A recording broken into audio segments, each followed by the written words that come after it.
Vamos a comenzar hablando en el inicio del programa sobre lo que tiene que ver con lo bueno y lo malo del gobierno. Un dato interesante, un dato positivo, si uno quiere, se conoció en la jornada de ayer. La inflación cayó, fue 2,7% en octubre y fue la más baja en este sentido desde noviembre del año 2021. Escucharon bien ustedes, ¿no? Fue la más baja desde noviembre del 2021.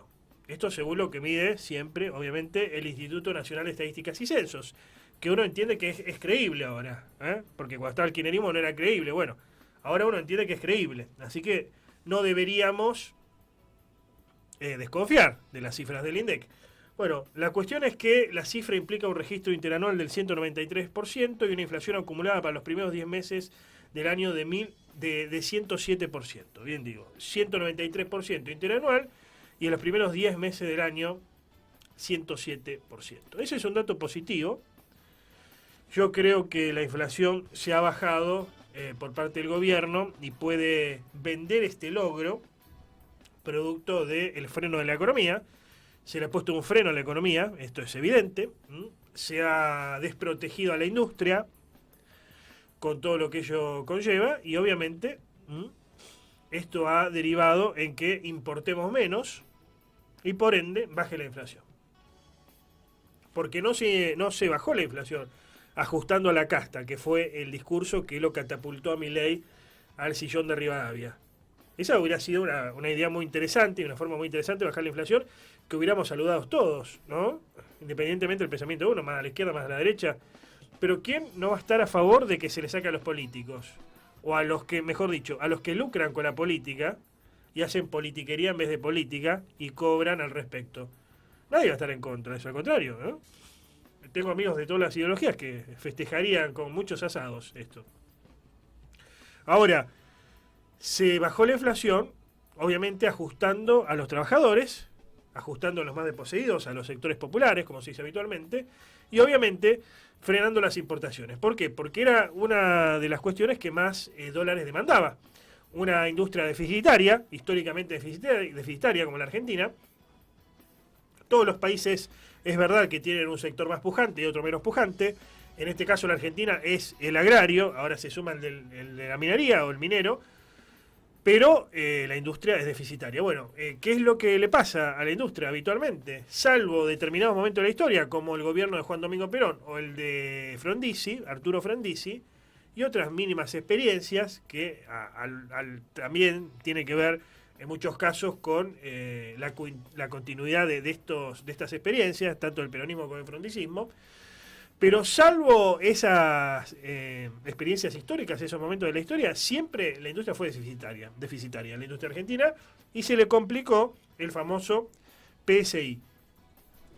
¿Qué es el PSI? El proceso de sustitución de importaciones. Proceso de sustitución de importaciones. O sea, producir acá lo que se importa o se importaba hasta ese momento.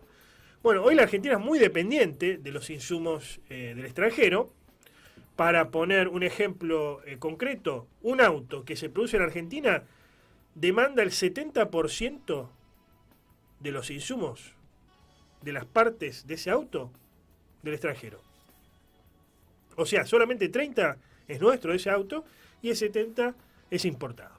Los de Milei viralizaron un video días pasados donde se mostraba una moto toda desarmada, embalada, como vienen de China, para ser ensamblada en la Argentina. Entonces decía, bueno, acá, esta es la industria nacional que usted quiere, no tenemos industria nacional. Y es verdad, en algún punto no hay industria nacional, es ensamblar lo que viene de afuera. Después podemos analizar por qué o no somos menos competitivos que otros países, pero bueno, hay varias cuestiones.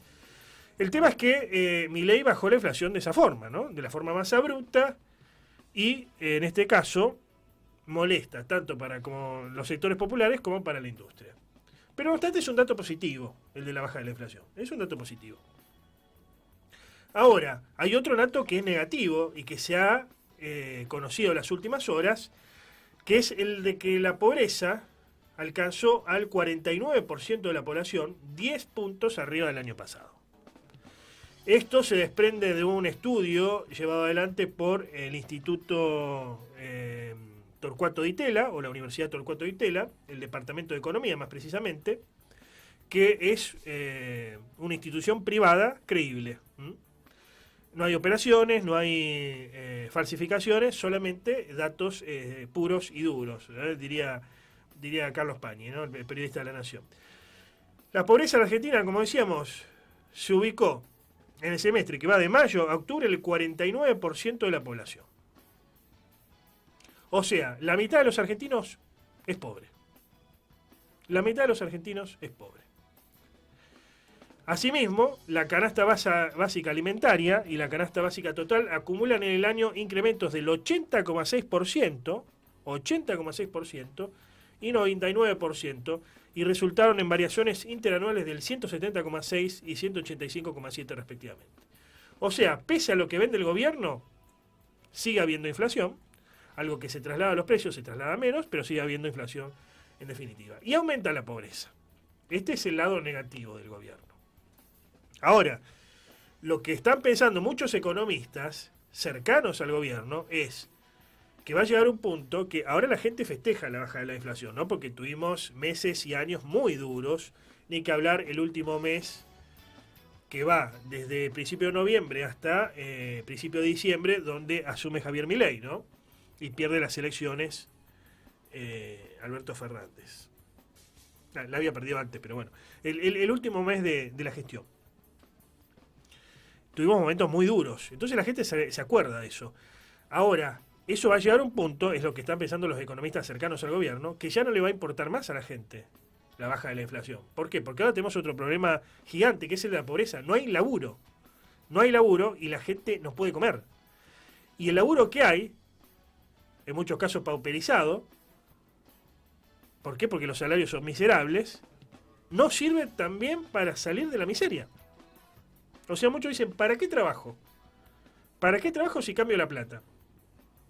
Ni que hablar los que viven en los barrios que dicen, bueno, me meto mejor en la industria del arco que salir a laburar, ¿no? Salir a trabajar. Y los que ganan un poquito más, hoy diríamos 1 millón, 1,5 millones, que es lo que deberíamos ganar, perdón, todos los argentinos, ¿no? Como para comenzar.